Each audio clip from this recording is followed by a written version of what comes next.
Not your average tabletop. Woohoo!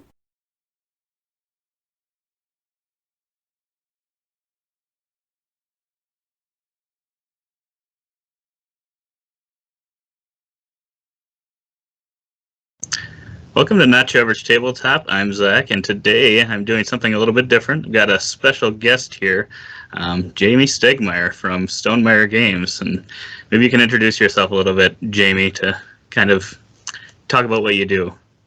Yeah. I am the lead designer and co-founder of Stonemaier Games, a company that's now been around here for 10 years, which I think is the occasion for which we have come together today. Mm-hmm.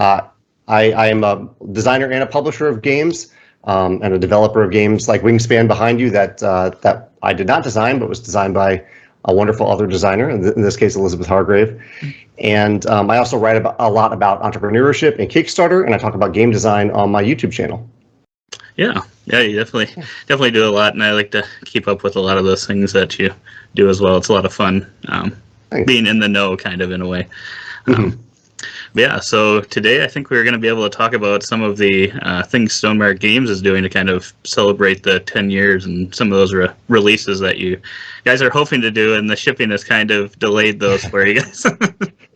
It has, but I do have all the things, fortunately, so I have some stuff that I can hold you. Maybe I should turn off the blur here so we can see it. Yeah, maybe I'll see if I can turn off the blur behind me so I can actually show you this stuff. But yeah, I have samples yet, and we are waiting for the shipments to arrive because, as I think some of your listeners, and as you know, we don't like to sell things until we actually have them in stock. And so, and because partially this game, Smitten, that we have, let me turn off that blur, then I can show you, is a game that I designed specifically for the 10th anniversary to give away with any order placed on our web store during the 10th anniversary. So because this hasn't arrived yet, we can't give it away yet, and so we're kind of waiting for it to arrive before we can do all this anniversary special stuff. Right. Yeah. But yeah, I think that was probably the thing that you announced that I was most excited about. So I guess how long have you kind of been working on that, or when did you decide that was going to be something you were hoping to do? You know, I think it was we have to plan ahead quite a bit for these types of things. Like when we do an April Fool's product, we have to plan ahead around 6 to 8 months in advance. This, I think we started to talk about around 18 to 20 months ago, because it has been in process for a long time. I know we went to print in December of 2021, so went to print really early, and it has just taken a while to actually make. And I remember going through the art process because originally we had a different artist for it, and I didn't really like what he was doing with it. And so I found Vincent Dutrait, who I've never had the pleasure of working with before, and he ended up doing some incredible art for it.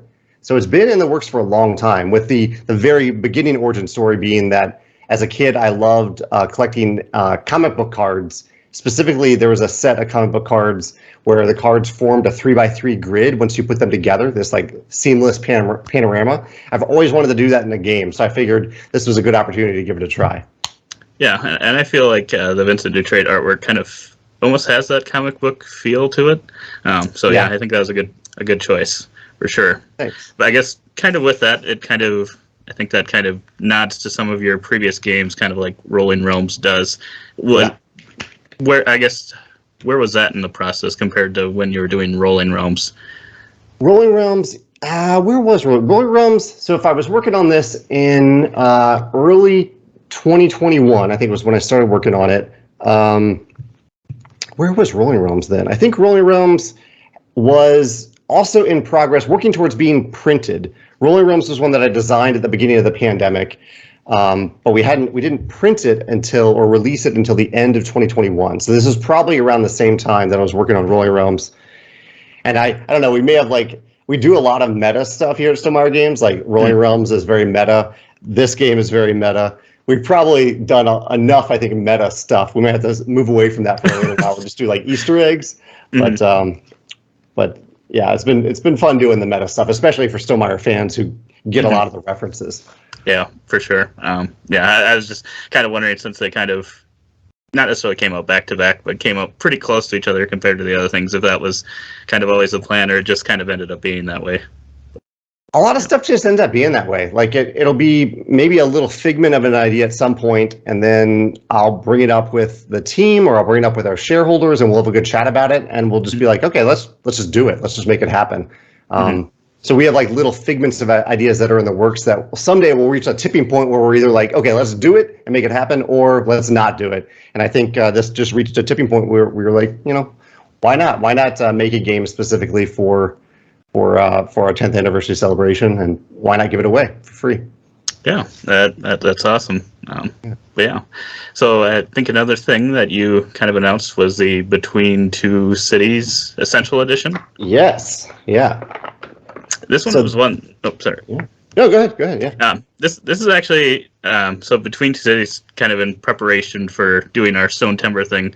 Between Two Cities was like the most recent game that we actually got. So really? It was like our most recent played, even though it was the third release. So it's been out a long time. But yeah, funnily enough, it was one of the last ones that we've actually gotten to. So it's interesting to have a new version of it. Yeah. It is essentially just a consolidated version of the stuff that's already out there, the core game and the Capitals expansion, because we wanted to be careful about. I never want someone to buy one of our games and then feel like they need to then buy another version of it. That doesn't feel like the right thing to do. Not that most companies do that, but every once in a while you see that happen where you buy a slightly older version of a game and a brand new shiny version comes out. This version is a little shinier because the cover is new. We have this new art from Asi Hikela. But the components inside are essentially the same as the core game. The art is slightly different. It's a little bit brighter, but the tiles are all there. The only real difference is that there's a score pad instead of a score track. And so the original version, the version you have, is, I would say, even a little bit nicer than this because it has that nice big score track. Mm-hmm. But the score pad is equally functional. I think it works well, too.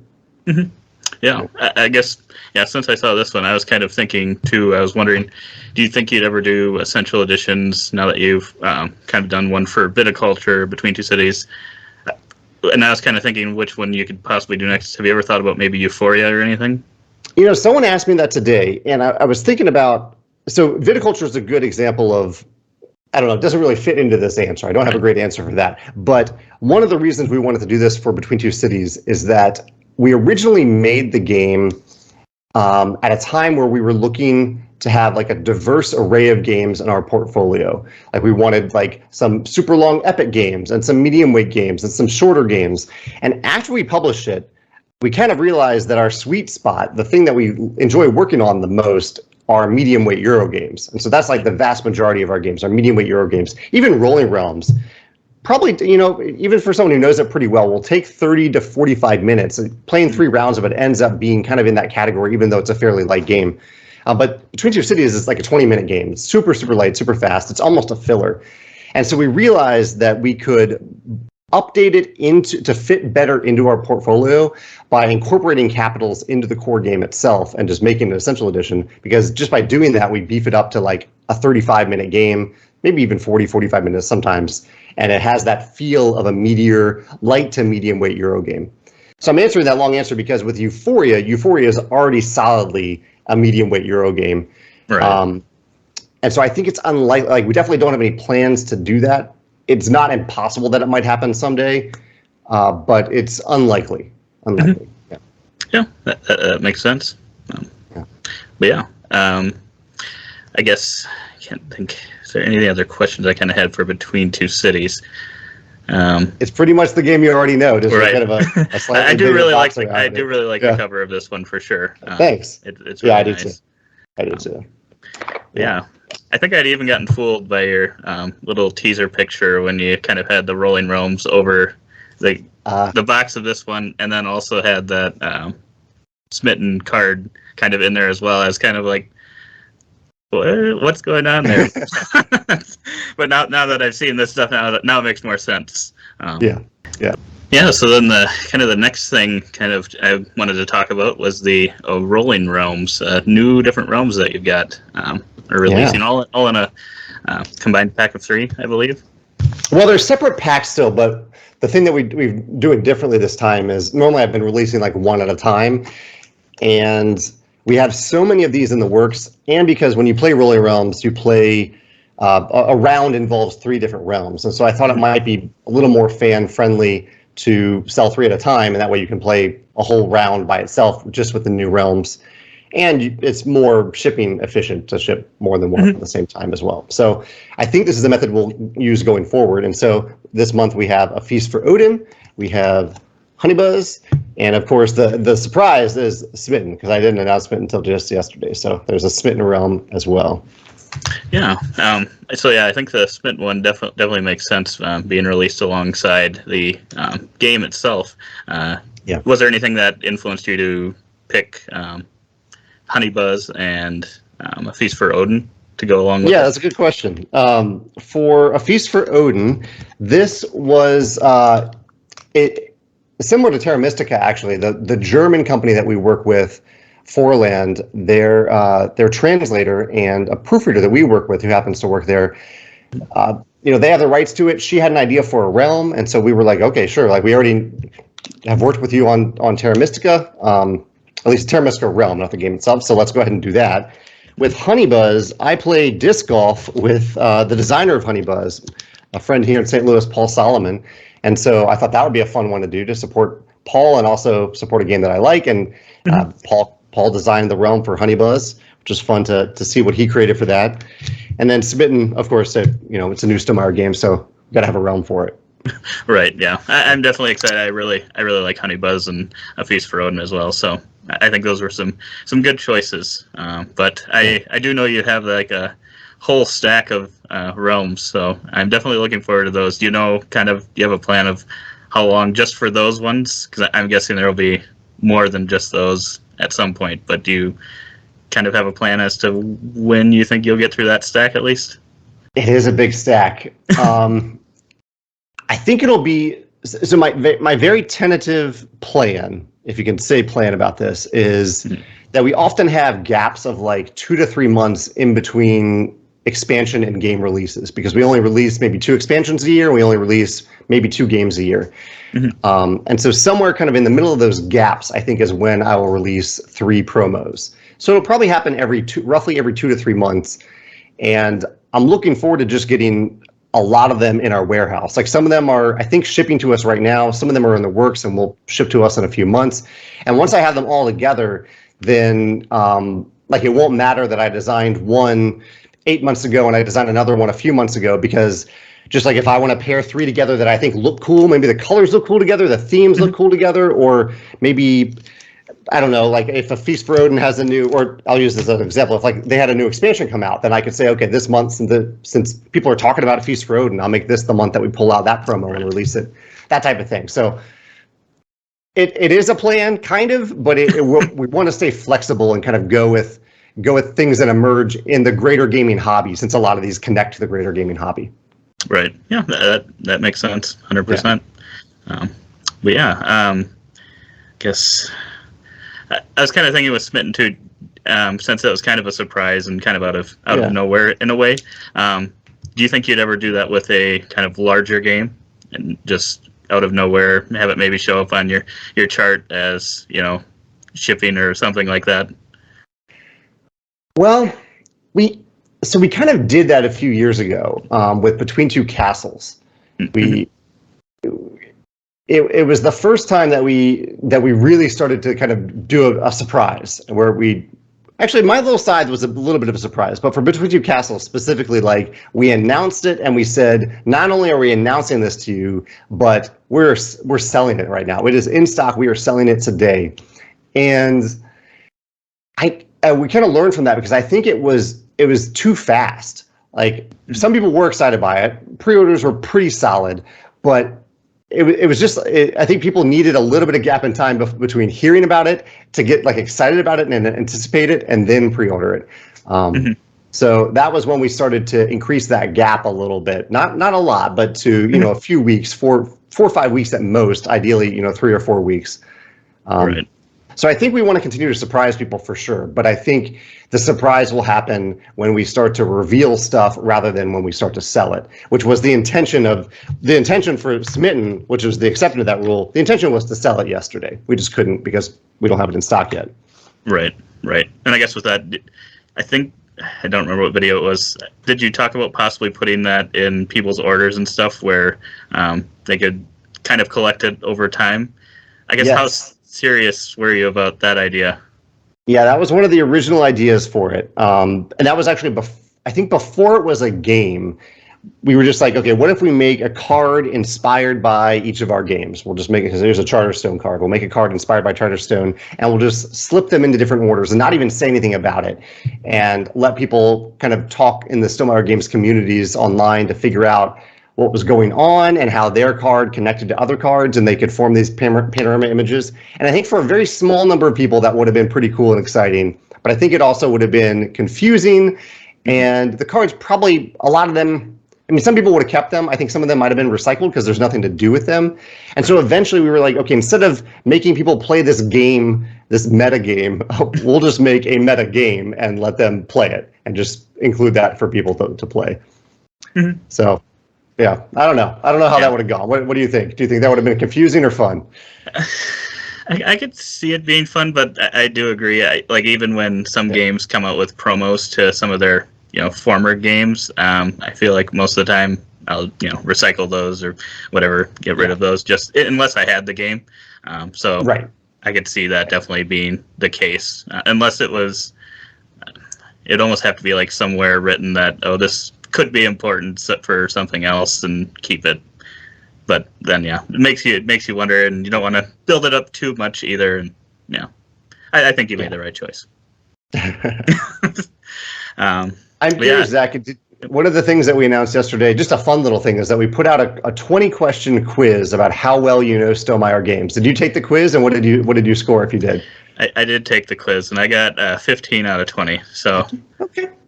I got fooled. I think probably 2 of them that I got wrong on. It was more kind of, I think I got tricked a little bit more. I should have known Tapestry is my favorite game of all time, and that was kind of one of those questions asked about how many of these games have stars or whatever in them, and I had totally blanked on that because I was just thinking the wooden one, so I got tricked on that one. But, there was another trick question too. Yeah. About I think those pendulum. are some solid questions. Oh yeah, the pendulum. I didn't even come up with them. Some other people came up with them, so I scored a 19 out of 20, but I missed one of the trick questions myself. What was it? That pendulum one? It was the pendulum one. Yeah. It's a good trick question. It is. I guess, did you guess? Because I got that one wrong as well, but I think 10, but it was including that 11th timer. I didn't even get that far. I think you made a good jump in logic there. I tried to math it out, and then I kind of forgotten which timer is 45 seconds versus 60 versus a couple minutes. So I did like some quick math and then made a guess. But I was nowhere close to the Right. But yeah, anyone who's getting 18s, 19s, 20s on that, I think pretty clever, and they know a lot about Stonemaier Games as well. So yeah. Otherwise, I think another thing you kind of released yesterday, for Champions, was the shirt.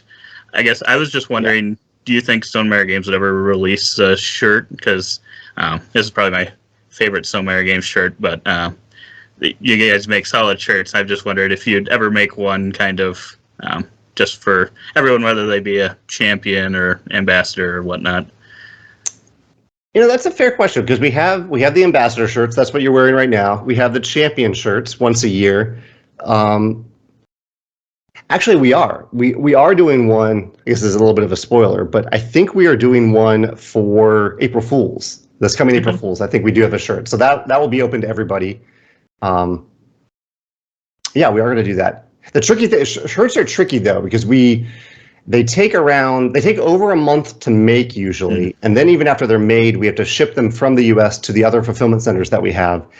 And so normally when we do shirts, as you know, as an ambassador, that normally we have people. We accept orders for the shirts, and then we make them so that we can make exactly the right sizes that people want. That's the other thing about shirts. We need the right sizes.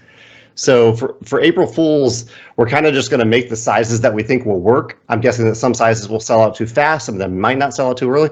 We'll see how it goes, and we can always make more for something like that. Right. Yeah, kind of like the disc golf discs you did this year. Sounds like those have been A lot more Yeah. popular than you would have even imagined. Way more. Yeah, but I don't know. I'm so delighted by that. But like for them to sell out in like 30 minutes just baffles me. Hmm. Um, Yeah, I still haven't tried it, but I'm definitely I definitely thought about it quite a few times. So maybe I'll get out there. it's a good dexterity game. Just No, a big outdoor dexterity game. I would agree. I guess last but not least, I guess were there any other surprises that you were maybe hoping to do that either didn't pan out based on timing or shipping or other things that came up, or was this There kind of the was. whole? That's a good question. You're going to get all the spoilers today, Zach. You're asking the right question. So there was one other one, and let me see how much I want to reveal about it, because it's not even that big of a surprise. Yeah, I would say, because I think I have said it publicly somewhere. We are working on a scoring app for Stonemaier Games, and we've been working on it all summer, and it just isn't quite on the App Store yet. But it's something we've been working on. I think at first it will just be able to score Wingspan, but we're kind of using that because we have Wingspan Asia coming out soon, so we're going to do that, and then add other games as we go to the app as and it's free, just a free app that anyone can get and use for their games. Some other companies have this. I think Garp Games has something similar. But yeah, that was the one thing that I was really hoping would be ready, and it just isn't. I think it's like going through the approval process on the App Store right now. Okay, awesome. Yeah, I look forward to that because I always like when you can make things easier on your phone or whatnot for scoring things. Yeah, But, yeah. And the phone remembers, so you can look back at right. your high score for Wingspan over the last year, that kind of thing. Oh yeah, that'll be really cool. Do you think that'll have like a? I know you guys have kind of started doing a leaderboard thing as well. Will that kind of track things that way as well? I can't remember what the current version of the app was, because we were kind of going with a minimum viable product, like just get something out there that works. I think either from the start or eventually it will be able to compare your score to other people's scores. I think that's a functionality that we'll add to on an ongoing basis, though. So I can't remember off the top of my head how good that part of it is out of the gate, or if it's just like scores that you've entered on your phone, your personal leaderboard versus a public connected database leaderboard. Right. Awesome. Yeah. Yeah. Well, yeah, I appreciate your time, Jamey. I thank you for all, not only kind of going through the things you've released, but kind of a few spoiler things as well. That's really awesome. I'm definitely looking forward to kind of some of your next products coming out as well. The Wingspan Asia expansion, the big box, then the third expansion to Tapestry. I was kind of hoping that wouldn't be the end, but it sounds like that may be the final expansion for Tapestry. But I think it probably will be. We do have a few things for like we have the neoprene mat for Tapestry. Right. We'll have the special insert that we're working on to fit all Tapestry stuff in the original Tapestry box, and then we'll have the Civ adjustments probably sometime next year. We want to make sure we get those right for us to print them, and the final expansion. So it will be the final expansion, but it won't necessarily be the end of Tapestry when we do that. Awesome. Yeah. Well, like I said, I appreciate your time. Thank you for giving me some of your time today, and hope to talk to you again sometime. Hopefully, the next 5 years or 10 years of Stonemaier Games. I'm happy to talk sooner than that too, but I hope there is another 5 or 10 years. Absolutely. Thanks, Zach. Yeah, I appreciate your time. Hopefully, your power stays on for the rest of the day. And I hope so as well. That's so weird. It's never happened. Well, I shouldn't say it's never happened before, but it's not like it's a common thing. So of course it happened that that specific time. It could have happened any other time. So but thank you, and hope to see you later. All right, take care. See you. You too. Bye. Bye.